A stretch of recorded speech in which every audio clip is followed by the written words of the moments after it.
ఒక 111 సెక్షన్ పెట్టాలంటే గత 10 సంవత్సరాల కింద ఆ ముద్దాయి మీద 2 ఛార్జ్ షీట్లు మినిమం ఉండాలి. ఇక్కడ ఏ ముద్దాయి మీద కూడా 2 ఛార్జ్ షీట్లు అఫెన్సెస్ లేవు.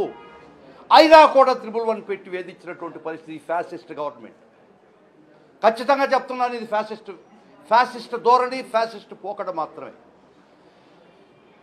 111లో చెప్పబడినటువంటి ఏ అంశానికి కూడా వైసీపీ కార్యకర్తలు, సోషల్ మీడియా పోస్టింగ్ పెట్టిన కార్యకర్త ఏ కార్యకర్త కూడా ఆ చట్టం కింద రాడు అనేది మా ప్రధానమైనటువంటి వాదన. గౌరవ సుప్రీంకోర్టు వారు మా వాదనలు మన్నించి ఏ కేసులో కూడా ఏ ముద్దాయి మీద కూడా కంటిన్యూయింగ్ అఫెన్స్ కింద 2 ఛార్జ్ షీట్లు ఉన్నాయా?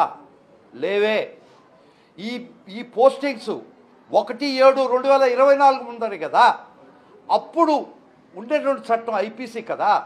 మీరు బిఎన్ఎస్ 111 తీసుకొచ్చి ఇంతమంది వేల మంది కార్యకర్తలను వేధించడం సబబు కాదు కదా, చట్టసమ్మతం కాదు కదా. ముఖ్యంగా ఒక ముద్దాయిని అరెస్ట్ చేస్తారు, అతని కస్టడీలో పెట్టుకుంటారు, అతని ద్వారా కన్ఫెషన్ ఎక్స్ట్రాక్ట్ చేస్తారు. కన్ఫెషన్ ఒప్పుదల స్టేట్మెంటు, దాని ద్వారా ముద్దాయిలు చేస్తున్నారు ఏ నుంచి జడ్ దాకా. అదే ముద్దాయిని మళ్ళీ ఇంకో స్టేషన్కి తీసుకుపోతున్నారు, మళ్ళా కన్ఫెషన్ ఎక్స్ట్రాక్ట్ చేస్తున్నారు, మళ్ళా కొన్ని వందల మందిని ముద్దాయిలు చేస్తున్నారు. ఈ విధంగా ఈ వలయం, విష వలయం, కొన్ని వేల మంది, కొన్ని వందల మంది కార్యకర్తలు, సోషల్ మీడియా కార్యకర్తలకి పాశమైనటువంటి ఈ ఫ్యాసిస్ట్ ప్రభుత్వంలో ఈరోజు ఊరట జరిగింది. గౌరవ సుప్రీంకోర్టు వారు చెప్పారు, ఇవన్నీ క్వాష్ చేసుకునే దానికి అర్హులు. క్వాష్ ఇవన్నీ గ్రౌండ్స్ మీరు చెప్పినవన్నీ ఖచ్చితంగా క్వాష్కి అర్హం కాబట్టి మీరు గౌరవ ఏపీ హైకోర్టుకు పోయి క్వాష్ మిషన్లు వేసుకోండి. అప్పుడు దాకా భార్గవరెడ్డి గారికి ప్రొటెక్షన్ కూడా ఇవ్వడం జరిగింది. ఇది చాలా దుర్మార్గం. 111 అనేది 246 పార్లమెంటరీ కమిటీ రిపోర్టును అనుసరించే బిఎన్ఎస్లో 111 సెక్షన్ పెట్టడం జరిగింది ప్రప్రథమంగా.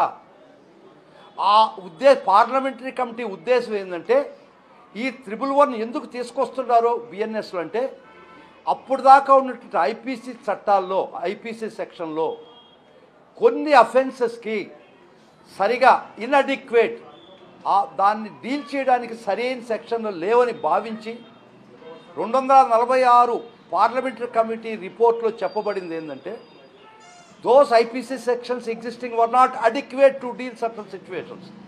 ఏ సిచ్యువేషన్ చాలా స్పష్టంగా రాయబడ్డది పార్లమెంటరీ కమిటీ ఇచ్చిన రిపోర్ట్లో. Contract killing, extortion, land grabbing, bank frauds, financial scams, వీటికి మాత్రమే ఐపీసీలో సరైన చట్టాలు లేవు కాబట్టి అందుకని బిఎన్ఎస్ తీసుకురావడం జరిగిందని పార్లమెంటరీ కమిటీలో చట్టం పాస్ చేసేటప్పుడు గౌరవ పార్లమెంటు వారు పాస్ చేసినటువంటి చట్టంలో ముఖ్య ఉద్దేశం ఇది.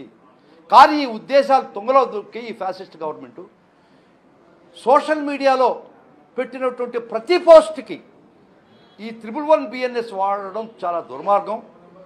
ఇది ఖచ్చితంగా ఈరోజు గౌరవ సుప్రీంకోర్టు వారు ఇచ్చినటువంటి ఊరట వరం. దీనికి కారణం జగన్మోహన్ రెడ్డి గారు ఆదేశానుసారంగా ప్రతి కార్యకర్తను మనం రక్షించుకోవాల్సిన పరిస్థితి ఉందన్న. ప్రతి కార్యకర్తకి మనం రక్షణగా వలయంగా నిలబడాల్సినటువంటి సమయం ఆసన్నమైందన్నటువంటి వాళ్ళకు ఆదేశంతో ఇంత దూరం పోరాడాం. ఖచ్చితంగా ఈరోజు శుభదినం. ప్రతి కార్యకర్తకే భరోసా ఇస్తున్నాం. పార్టీ తరఫున, జగన్మోహన్ రెడ్డి గారి తరఫున భరోసా ఇస్తున్నాం.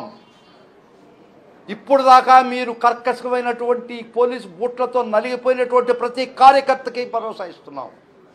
ఇంక ఆటలు సాగనివ్వం. ఇది మొదలు మాత్రమే. This is the beginning. This is not the end.